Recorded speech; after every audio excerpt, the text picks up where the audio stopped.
प्रथमो भाग द्वितीय अध्याय 16वां मंत्र। पति पत्नी की परस्पर प्रेरणा। प्रभु के प्रतिष्ठापन का प्रकरण चल रहा है। प्रभु का प्रतिष्ठापन तो तभी होगा जब हमारे जीवनों में सभी देवों का निवास होगा। अतः पत्नी कहती है कि मैं आपको वसुओं के लिए सौंपती हूँ, आपको रुद्रों के लिए सौंपती हूँ और मैं आपको आदित्यों के लिए सौंपती हूँ। अर्थात मेरी इच्छा है कि आपका उठना बैठना वसुओं, रुद्रों और आदित्यों के साथ हो। स्वास्थ्य को उत्तम बनाने वाले वसु हैं, मानस को निर्मल बनाने वाले रुद्र हैं तथा मस्तिष्क को उज्जवल बनाने वाले आदित्य हैं। पत्नी की प्रथम कामना है कि उसके जीवन सखा का मेल जोल स्वस्थ, निर्बल व उज्जवल पुरुषों के ही साथ हो। ऐसा होने पर ही व्यक्ति में देवों का निवास हुआ करता है। मस्तिष्क व शरीर आप में समता से निवास करने वाले, to live in harmony with हो। शरीर व मस्तिष्क दोनों स्वस्थ हो। शरीर सशक्त हो तो मस्तिष्क उज्जवल। प्राणापान अथवा मित्र स्नेह की देवता और वरुण द्वेष निवारण की देवता आपको आनंद की वर्षा से आनंदित करे। आप में स्नेह हो, किसी के प्रति द्वेष न हो और इस प्रकार आपका जीवन आनंदमय हो। अब पति पत्नी से कहता है, मनुष्य को ऊंची उड़ान कराने वाले, उसके जीवन को उच्च बनाने वाले गायत्री आदि छंद स्पष्ट रूप से तुम्हें आनंदित करते हुए प्राप्त हो। अर्थात वेद वाणी के अध्ययन में तुम्हें अनुपम आनंद का अनुभव हो। तुम्हारा अवकाश का सारा समय वेदाध्ययन में बीते। वायुओं की घोड़ियों को तुम प्राप्त हो। मरुत प्राण है, इनकी सवारियों का अभिप्राय इन पर आरूढ़ होना।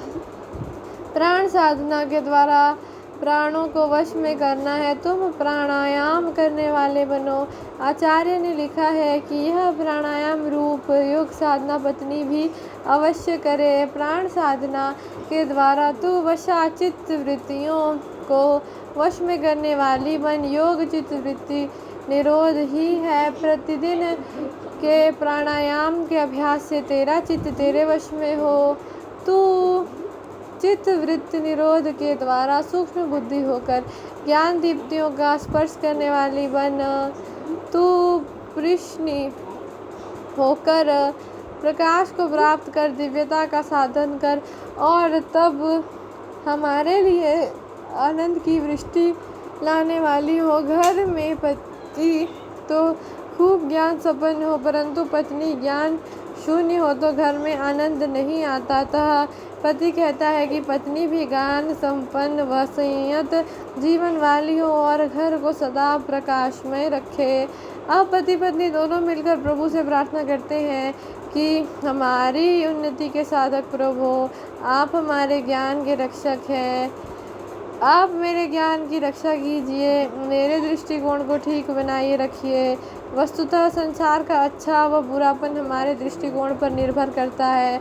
हमारा दृष्टिकोण ठीक है तो संसार ठीक है। जब हमारा दृष्टिकोण दूषित होता है तो संसार भी विकृत हो जाता है। ठीक दृष्टिकोण वाले संसार में आने का उद्देश्य बृहस्पति व ब्रह्मा बनना, विशाल हृदय व ज्ञानी बनना समझते हैं, न कि मौज या भोग विलास करना।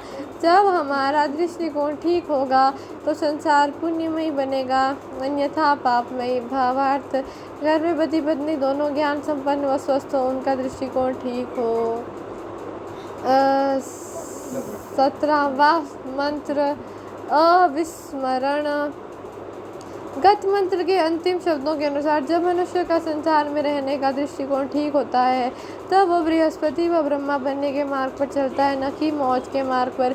यह प्रार्थना करते हैं, अग्नि हे प्रकाशमय प्रभो, दिव्य गुण वाले स्तोताओं से स्तुति आलिंगन किए जाते हुए आप जिस मर्यादा को धारण करते हैं, आपकी उस प्रसिद्ध मर्यादा को प्रीतिपूर्वक सेवन करता हुआ मैं आपके अंदर भरता हूँ। अर्थात आपने जिन मर्यादाओं को उपदिष्ट किया है मैं उन्हें स्वीकार करता हूँ, उन मर्यादाओं का बड़े प्रेम से पालन करता हूँ।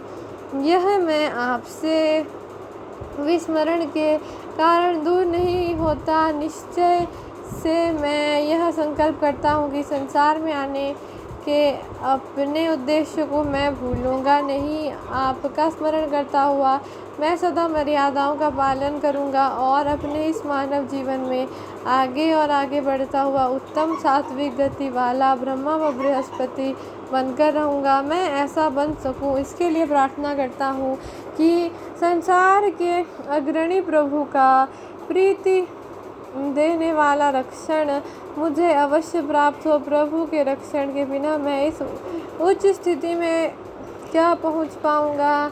पाथा शब्द का अर्थ अन्न भी है, अतः मुझे प्रीतिकर अर्थात अन्न प्राप्त हो। सात्विक अन्न के सेवन से मेरी बुद्धि सात्विक बनी रहेगी और मैं मार्ग से विचलित न होऊंगा। भावार्थ, मैं प्रभु द्वारा स्थापित मर्यादा का पालन करूं, मुझे प्रभु का कभी विस्मरण न हो और मैं प्रभु का रक्षण प्राप्त करूं। 18वां मंत्र, वेद का संदेश।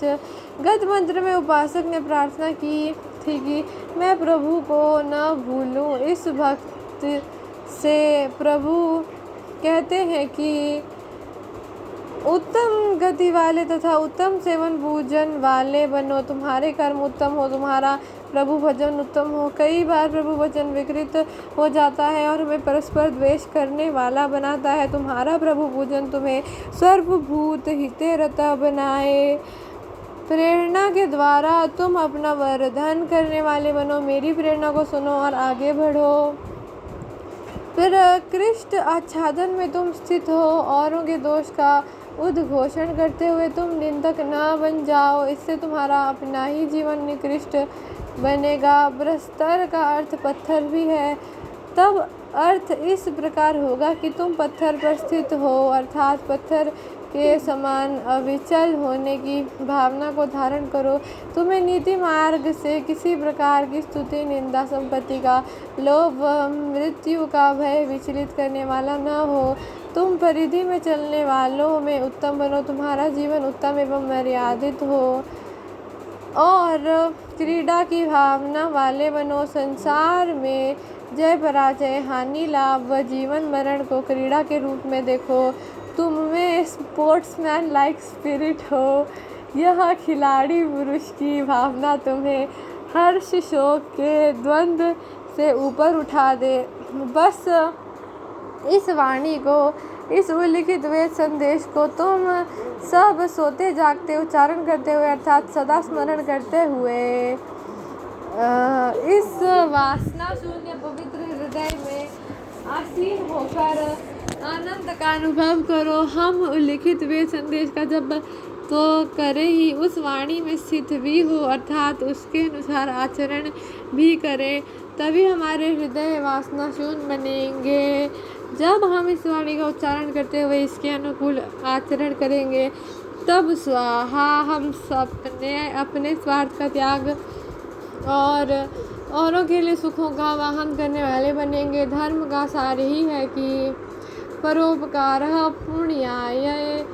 हम परोपकारी बने, हमारे जीवन में स्वाहा और वाट स्वार्थ त्याग और परसुख प्रापण की वृत्ति हो। भावार्थ, उत्तम कर्म, उत्तम उपासना, वेद की प्रेरणा के अनुसार शक्तिवर्धन, धर्म में स्थिरता, निंदा त्याग, मर्यादा का पालन और क्रीड़ा की भावना, यह वेद संदेश है। इस वाणी का जप और आचरण करके हम शुद्ध हृदय में आनंद का अनुभव करें। हम में स्वार्थ त्याग और परोपकार की भावना हो। 19वां मंत्र, यज्ञ और नमस। घृताची शब्द नपुंसक लिंग का द्विवचन है। जहाँ पति पत्नी दोनों के लिए कुछ कहना होता है, वहाँ नपुंसक लिंग के व्यवहार की शैली है।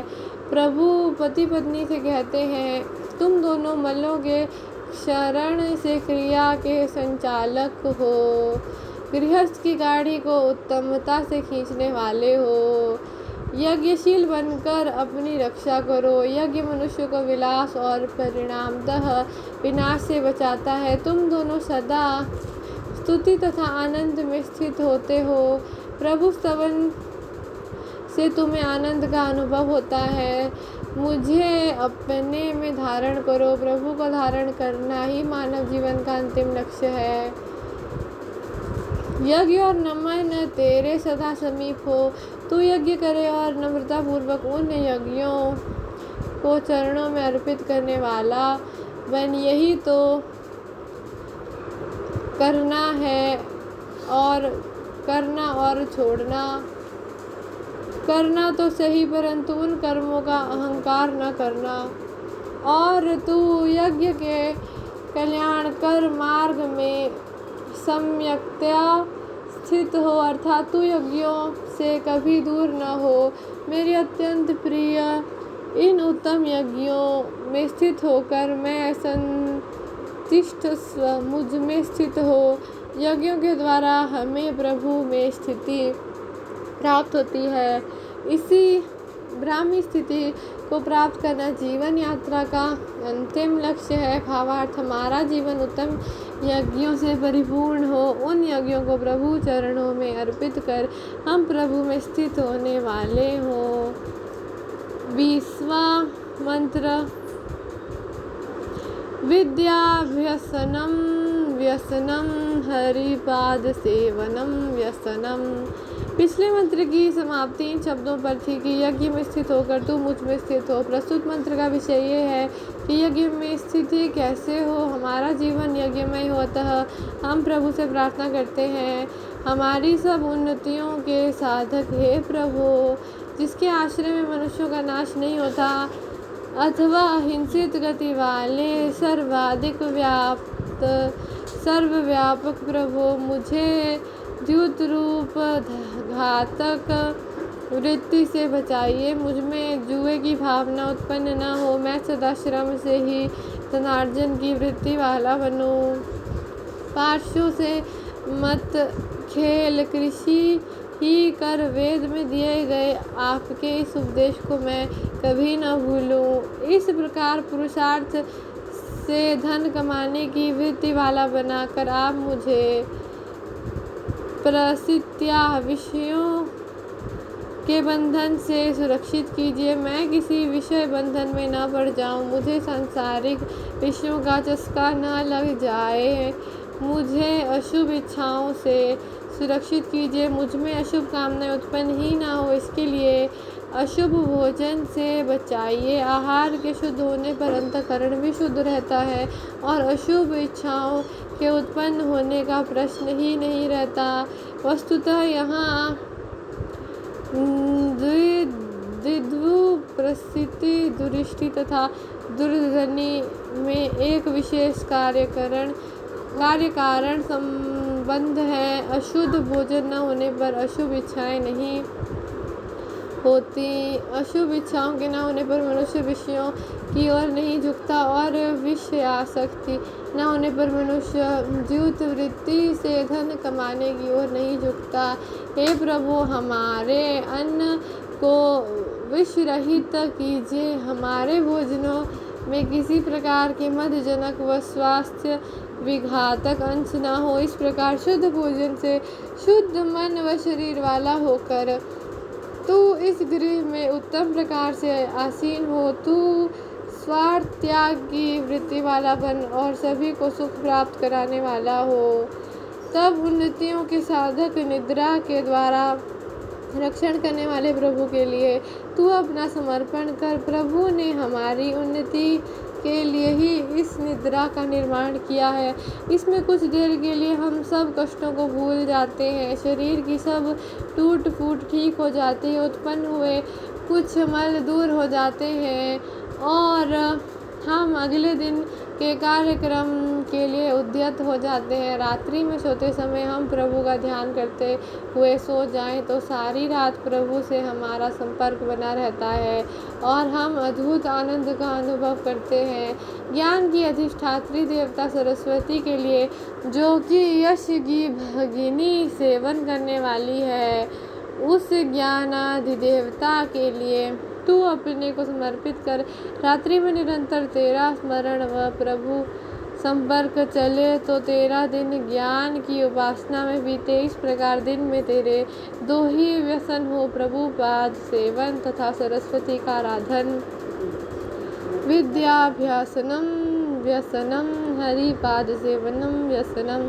भावार्थ, हमारा भोजन उत्तम हो, इच्छाएं उत्तम हो, हम विषय बंधन में न बंधे, द्युत वृत्ति से ऊपर उठे, रात्रि में प्रभु का स्मरण करते हुए सो जाएं, निद्रा में हम प्रभु का ही स्वप्न लें और हमारा दिन ज्ञान प्राप्ति में व्यतीत हो। यह ज्ञान हमें यशस्वी बनाए। ओम यजुर्वेदाय नमः।